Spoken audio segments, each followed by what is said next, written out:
আসসালামু আলাইকুম সবাইকে শুভেচ্ছা জানাচ্ছি আমি আমার আজকের রেসিপিতে। আজকে আমি ট্যাংরা মাছ রান্না করব। তো ট্যাংরা মাছটাকে আগেই কেটে কুটে ভালো করে ধুয়ে ডিপ ফ্রিজে রেখে দিয়েছিলাম। এখন ফ্রিজ থেকে বের করে নিয়েছি, পানিতে ভিজিয়ে রেখেছি নরমাল হওয়ার জন্য। তো আজকে ট্যাংরা মাছটা রান্না করব বেগুন আর আলু দিয়ে। এখানে বেগুন আর আলুটাকে একদম চিকন চিকন করে একটু লম্বা করে কেটে নিয়েছি। এরপর আলু আর বেগুনটাকে ভালো করে ধুয়ে পানি ঝরিয়ে নিয়েছি।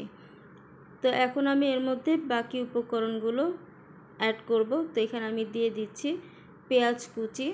আমি এখানে দুটি মিডিয়াম সাইজের পেঁয়াজ কুচি করে নিয়েছি। তো পেঁয়াজ কুচি দিয়ে দিলাম। এরপর দিয়ে দিচ্ছি হাফ চামচের মতো আদা রসুন বাটা, দিয়ে দিচ্ছি এখানে হাফ চামচের মতো হলুদ গুঁড়া, হাফ চামচের মতো মরিচ গুঁড়া। তো আমরা আমাদের মশলা চামচের হাফ চামচ করে সব মশলা অ্যাড করে দিচ্ছি। এখন দিয়ে দিলাম এখানে পরিমাণ মতো তেল, আর দিয়ে দিব এখানে পানি। আর পানিটা কিন্তু খুব বেশি দিব না, সবজি আর পানি সমান সমান লেভেলে দিয়ে দিচ্ছি। আর এর মধ্যে দিয়ে দিব স্বাদ মতো লবণ দিয়ে এবার সব কিছু খুব ভালো করে মিশিয়ে এটাকে আমি একটা বলক আসা পর্যন্ত অপেক্ষা করব। তো এই যে পর্যায়ে তরকারিতে বলক চলে এসেছে। তো এখন আমি এর মধ্যে দিয়ে দিচ্ছি ট্যাংরা মাছগুলো। তো মাছগুলোকে আমি ভালো করে ধুয়ে নিয়েছি, ধুয়ে মাছগুলো দিয়ে দিলাম।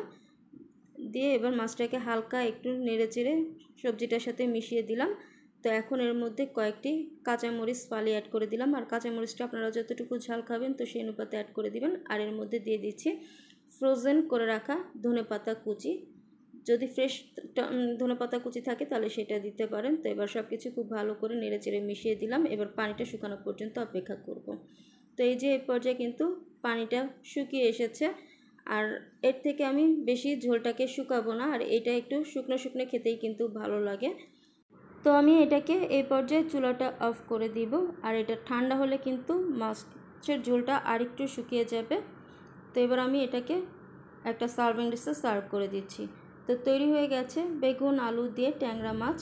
তো ভীষণ মজার এই রেসিপিটা থাকলে কিন্তু গরম ভাতের সাথে আর কিছুই লাগে না, জাস্ট নিমিশে এক প্লেট ভাত শেষ হয়ে যাবে। তো আশা করছি আমার আজকের এই রেসিপিটি আপনারা অবশ্যই বাসায় একবার তৈরি করে খেয়ে দেখবেন। যদি ভালো লাগে তাহলে অবশ্যই আপনার ফ্রেন্ডস অ্যান্ড ফ্যামিলির সাথে শেয়ার করবেন। আর যারা নতুন এখন আমার চ্যানেলটিকে সাবস্ক্রাইব করেনি তারা আমার চ্যানেলটিকে সাবস্ক্রাইব করে দেবেন। আর যারা পেজ থেকে ভিডিওটি দেখতেছেন তারা আমার পেজটিকে ফলো দিয়ে পেজের পাশেই থাকবেন।